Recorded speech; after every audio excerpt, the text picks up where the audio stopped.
Hello guys, आपका स्वागत है हमारे चैनल अनटोल्ड स्टोरीज पे। आपने औरतों के बारे में बहुत कुछ सुना होगा, कहा होगा और समझा होगा, पर एक औरत जब अपने पे उतर आती है तो वो कुछ भी कर सकती है। जब मैंने बोला कि कुछ भी, उसका मतलब होगा कुछ भी। कहानी की इसी के साथ शुरुआत हो जाती है और हम एक औरत को डरा सहमा सा देखते हैं। उस काली अंधेरी रात के साथ ही सीन यहाँ से शिफ्ट हो जाता है और हम देख पाते हैं दर्शी को, जो अपनी बेटी के लिए कुछ गिफ्ट लेने जा रहा है क्योंकि आज उसका बर्थडे है। तो वो अपनी वाइफ लक्ष्मी से प्रॉमिस करता है कि वो जल्द ही घर वापस आएगा और अपनी बेटी के लिए कुछ स्पेशल गिफ्ट लेके आएगा। इसी के साथ हम उसको काम पे जाता हुआ देख पाते हैं। यहाँ से वो अपने मालिक सेवैया के पास जाता है, जहाँ पे अभी सेवैया पुष्पा के घर पे आया हुआ है। अभी पुष्पा क्या है और कौन है वो हमें जल्दी पता चल जाएगा। तो यहाँ पे हम देख पाते हैं कि जो दर्शी होता है वो यहाँ पे सेवैया के यहाँ पे नौकर का काम करता है। एज इफ वो छोटी कास्ट का है तो उसे हर एक छोटा और गंदा काम यहाँ पे दिया जाता है ना। सेवैया यहाँ पे गांव में कुछ अनाउंसमेंट करवाता है, जो सभी उसको मानते हैं ज़बरदस्ती। पर तभी हम देख पाते हैं अचानक ही दर्शी जो होता है वो सेवैया का गला घोट के उसे वहीं पे मार देता है। पर तभी हमें पता चलता है कि ये तो सिर्फ और सिर्फ दर्शी की दिली तमन्ना है, पर आखिर वो अपने ही मालिक को क्यों मारना चाहता है वो भी हमें जल्द ही पता चल जाएगा। तो यहाँ पे हम देख पाते हैं कि काफ़ी ज़्यादा दबदबा चल रहा है सेवैया का। ना यहाँ से दर्शी उसके घर पे जाता है और उसको बताता है कि मालिक, आज हमारी बेटी का बर्थडे है, तो प्लीज़ हमारे कुछ पैसे उधार दे दो, जिस वजह से हम उसे कुछ अच्छा गिफ्ट कर पाए। तो यहाँ पे सेवैया भी रेडी हो जाता है, उसे कुछ पैसे दे देता है। जिसके बाद दर्शी उसे बताता है कि उसकी बेटी को गुलाब के फूल बहुत ज़्यादा पसंद है, तो क्या उनके गार्डन से वो एक फूल ले सकता है। यहाँ पे ये गार्डन के फूल का बहुत ज़्यादा इम्पोर्टेंट है, रोज़ के फूल का, तो ये वाला याद रखना। तो यहाँ पे इस चीज़ के लिए भी सेवैया मान जाता है, जो काफ़ी ज़्यादा सरप्राइजिंग है। पर यहाँ से हम देख पाते हैं कि दर्शी जो होता है वो फूल लेके चला जाता है, पर यहाँ से वो अपने घर नहीं जाता बल्कि पुष्पा के पास जाता है और पुष्पा से वो अपना हाले दिल बयां करता है और बातों ही बातों में ये दोनों काफ़ी ज़्यादा क्लोज हो जाते हैं। पुष्पा बताती है इस मोमेंट का वो 7 सालों से इंतज़ार कर रही थी और उसके ये कहने के बाद दर्शी और पुष्पा इंटीमेट हो जाते हैं। यहाँ पे हमें पता चलता है कि ये दोनों एक दूसरे से बहुत प्यार करते थे पिछले 7 सालों से, पर ये दोनों साथ क्यों नहीं और पुष्पा आखिर एक प्रोस्टिट्यूट कैसे बनी, यही जानने मिलेगा आगे की कहानी में।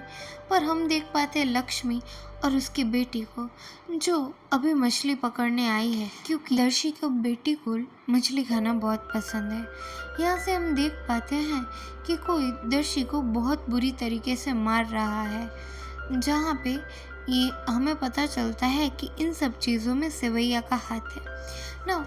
यहाँ से ये इनके घर पे जाता है और घर पे जाके उनको बोलता है कि उनका यहाँ पे खाने का मन हो गया है, तो खाने में जो भी हो।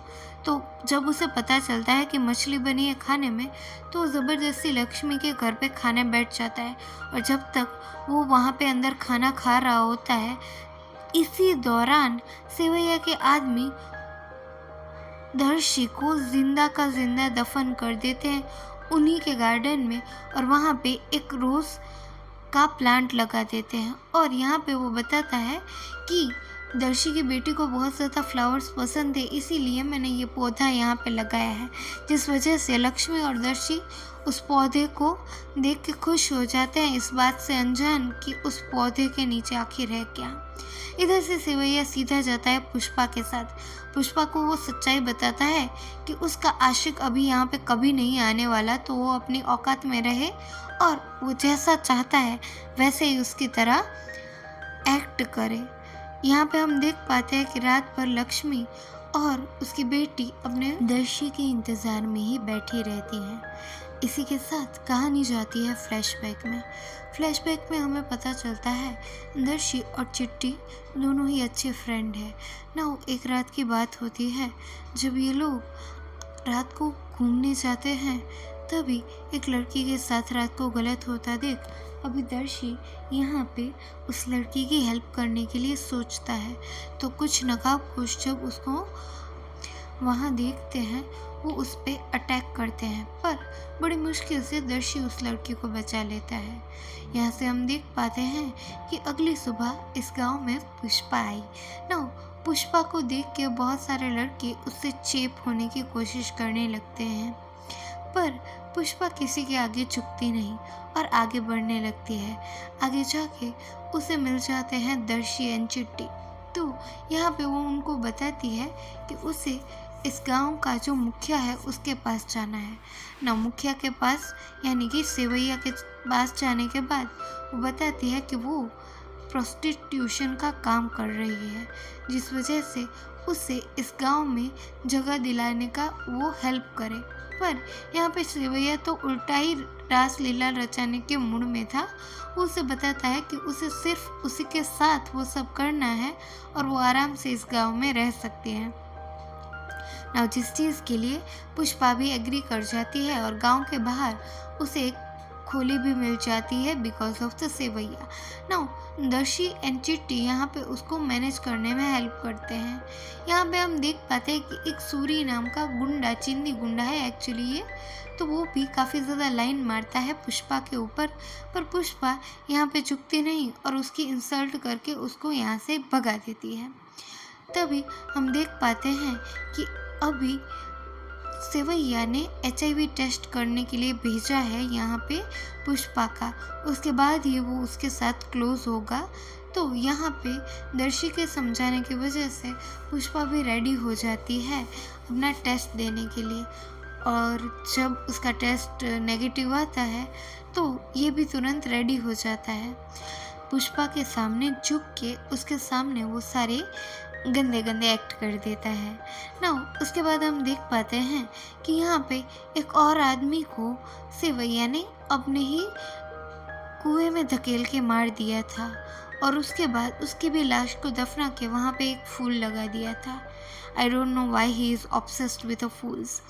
तो यहाँ पे हम दूसरी ओर लक्ष्मी को देख पाते हैं। अभी फ्लैशबैक में यहाँ पे हमें पता चलता है कि जब लक्ष्मी और दर्शी की शादी नहीं हुई थी तभी पुष्पा और दर्शी काफ़ी ज़्यादा क्लोज आ गए थे और लक्ष्मी भी इस चीज़ से अनअवेयर थी और उसे कुछ इंटरेस्ट भी नहीं था, पर उनकी किस्मत से लिखे से ये सभी अनजान थे ना। हम देख पाते हैं कि एक दिन चिट्टी, पुष्पा और दर्शी कहीं गांव में घूमने जा रहे होते हैं, तो सूरी यहाँ पे इम्प्रेस करने के लिए पुष्पा को उससे नेगेटिव कमेंट करने लगता है, पर यहाँ पे पुष्पा तो उल्टा उसी पे भारी पड़ती है। वो सामने से उसको कबड्डी के लिए इनवाइट करती है और उसको उसी के गेम में हरा देती है, जिस वजह से पूरे गांव में सूरी की बहुत ज़्यादा बदनामी होती है कि लड़की के हाथ से हार गया। और उसके बाद वो उसके घर पे जाके भी उसको धमकाने की कोशिश करता है, पर पुष्पा बिल्कुल भी डरती नहीं। तो वो अपनी धौंस जमाने के लिए दूसरी लड़कियों को परेशान करना शुरू कर देता है ना। यहाँ पे हमें पता चलता है कि गांव की कुछ और लड़कियां भी हैं जिन्होंने सुसाइड कर लिया है, पर ये सुसाइड है या मर्डर वो हमें पता नहीं चलता। तो इस केस की पुलिस इन्वेस्टिगेशन होने वाली होती है, पर पुलिस को पोस्टमार्टम के लिए साफ मना कर दिया जाता है कि हमारी गांव की बेटी के साथ हम ऐसा कुछ तो होने ही नहीं देंगे। और सूरी यहाँ पे भी आके गंदे कमेंट करने लगता है कि ये तो बेचारी मेरे साथ क्लोज भी नहीं हुई थी और इसी से पहले ये मर गई, जो जान के दर्शी को काफ़ी ज़्यादा गुस्सा आने लगता है और यहीं पे इनके हाथापाई होने लगती है। तो यहाँ पे सरप्राइजिंगली सेवैया जो होता है वो दर्शी की साइड लेता है, जो जान के सूरी को काफ़ी ज़्यादा गुस्सा आता है। पर बाद में जब सेवैया और सूरी बैठे हुए थे तो सेवैया उसे बताता है कि उसने तो उसे इसलिए गुस्सा किया क्योंकि वो नीची जाति वाले लोगों के साथ आर्ग्यू कर रहा है। अरे वो तो कीड़े हैं, उनके साथ बात क्या करना, उनसे सिर्फ हमें उनका काम निकालना है, दैट्स इट, और कुछ नहीं नाउ यहाँ पे हम देख पाते हैं कि दर्शी इस बात से टोटली अनजान है, जिस वजह से वो यहाँ पे काफ़ी हद तक इसकी बातें मानता है सेवैया की सारी के सारी। उसके मन में तो वो उसको भगवान ही मानता है कि वो कोई मालिक हो वैसा। दूसरी ओर हम देख पाते हैं कि पुलिस इन्वेस्टिगेशन हो रही है, पर कुछ भी रिजल्ट नहीं आ रहा है। फिर से ऐसे ही करके एक रात आ जाती है, काली अंधेरी रात। दर्शी चिट्टी को बताता है कि वो पुष्पा से बहुत प्यार करता है। तो फिर क्या था, ये लोग गांव में साथ में घूमने फिरने लगते हैं। मौका पाकर ये साथ में बहुत सारा टाइम स्पेंड करते हैं, पर गांव वालों को ये सब पसंद नहीं, खास करके सूरी को। और जब से पुष्पा ने उसकी बेइज्जती की है और दर्शी ने उसको टोका है, ये दोनों तो उसके दुश्मन ही बन चुके हैं। तो जब भी ये लोग क्लोज होते हैं, सूरी इन पे नज़र रखने लगता है, जिस बात से ये दोनों काफ़ी हद तक अनजान है। और दूसरी ओर हम देख पाते हैं कि यहाँ पे दर्शी हिम्मत करके बताता है सेवैया को कि वो पुष्पा से प्यार करता है। तो सेवैया उसे बताता है कि पुष्पा तो एक वैश्या है, वो तो जूठन है मेरा, तो तू क्यों उसके साथ होना चाहता है। पर दर्शी उसे बताता है कि वो सच्चे मन से पुष्पा से प्यार करता है, तो उसे इन सब चीज़ों से फ़र्क नहीं पड़ता, वो आगे जाके लाइफ की नई शुरुआत करेगा। जो जान के अभी वो इनके सामने दिखावा करता है कि वो एग्री हो गया है इन दोनों की शादी के लिए।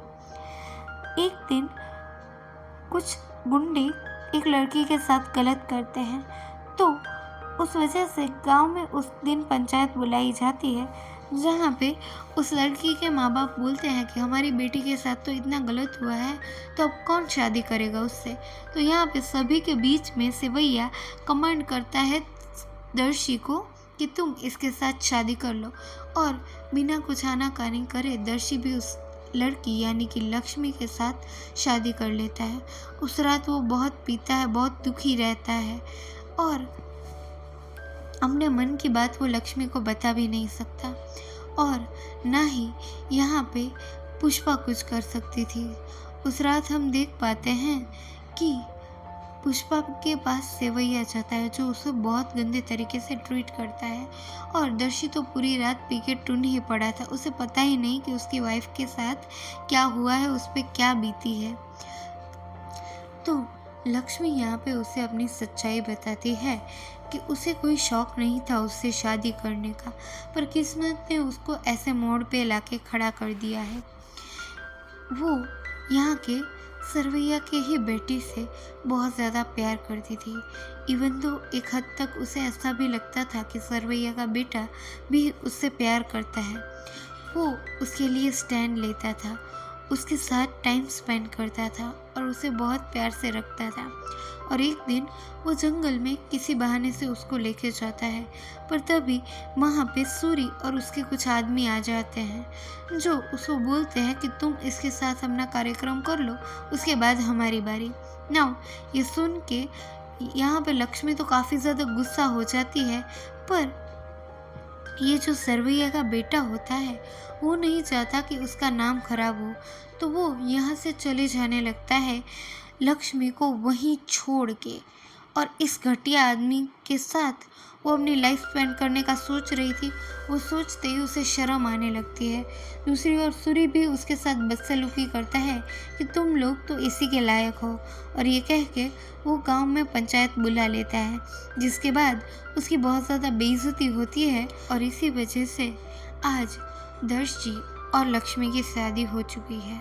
ना ये सच्चाई जानने के बाद दर्शी भी थोड़ा पिघल जाता है, और वो वादा करता है कि वो अपनी आगे की लाइफ लक्ष्मी के साथ जिएगा। वो जो भी है जैसी है अब उसकी वाइफ है, तो वो डिसाइड करता है कि वो पुष्पा को छोड़ के लक्ष्मी को अपनी लाइफ मान के ज़िंदगी में आगे बढ़ेगा। ना ये सब बताने के लिए वो लक्ष्मी के पास जाता है, और ये दोनों एक जगह पे मिलने वाले होते हैं। पर उसी रात सेवैया का वहाँ आने वाला था, जिस वजह से यहाँ पे पुष्पा रात को वहाँ पे आ नहीं पाती, और दर्शी रात में बहुत देर तक उसका वेट करता है। उस रात भी एक लड़की के साथ गलत हो रहा होता है, जिस वजह से उस नकाबपोश को मारने के लिए दर्शी आगे बढ़ता है। पर वो लोग बहुत सारे थे, पर दर्शी पीछे हट नहीं करता। वो अपनी जी जान लगा देता है। वो एक आदमी का तो हाथ भी काट देता है, जो यहाँ पे शायद मेन कल्प्रिट था। पर अभी कुछ और आगे करे इससे पहले ही एक आदमी दर्शी के सर पे वार कर देता है और दर्शी बेहोश हो जाता है। और दूसरी सुबह हम देख पाते हैं उस लड़की की किसी ने जान ले ली है।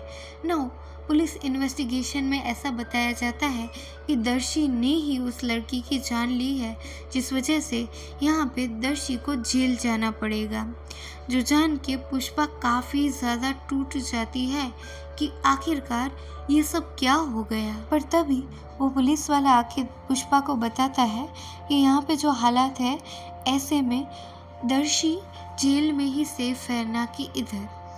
तो हमें समझ आता है कि इन सब चीज़ों में कहीं ना कहीं इसका भी हाथ है, यानी कि सेवैया का। दूसरी ओर 7 सालों के लंबे इंतज़ार के बाद जब दर्शी वापस आता है तो वो देख पाता है कि उसकी प्यारी सी एक बेटी है और उसके साथ वो बहुत सारा वक्त बिताना चाहता है। अभी 1-2 दिन ही हुए थे उसको यहाँ पे आए हुए, तभी उसकी बेटी का बर्थडे आने वाला होता है। और दूसरी ओर हम देख पाते हैं कि जो सवैया होता है वो पुष्पा को कुछ कहता है, पर आखिर क्या, वो हमें जल्द पता चलेगा। और यहाँ पे हम देख पाते हैं कि दर्शी के ऊपर कोई लोग हमला कर देते हैं। शायद ये वही लोग थे जिन्होंने पहले गांव की बच्चियों की इज्जतों को लूटा था और अब ये इसके जान के पीछे पड़े हैं। तो उसे समझ आने लगता है कि कहीं ना कहीं वो वहीं पे सेफ था। अब फिर से रात होते ही एक बेचैनी के साथ दर्शी उठ जाता है। उठ के वो जब फ्रेश होने की कोशिश करता है तो वो खेतों में आगे बढ़ने लगता है। आज फिर से उसे किसी लड़की के कराहने की आवाज़ आती है।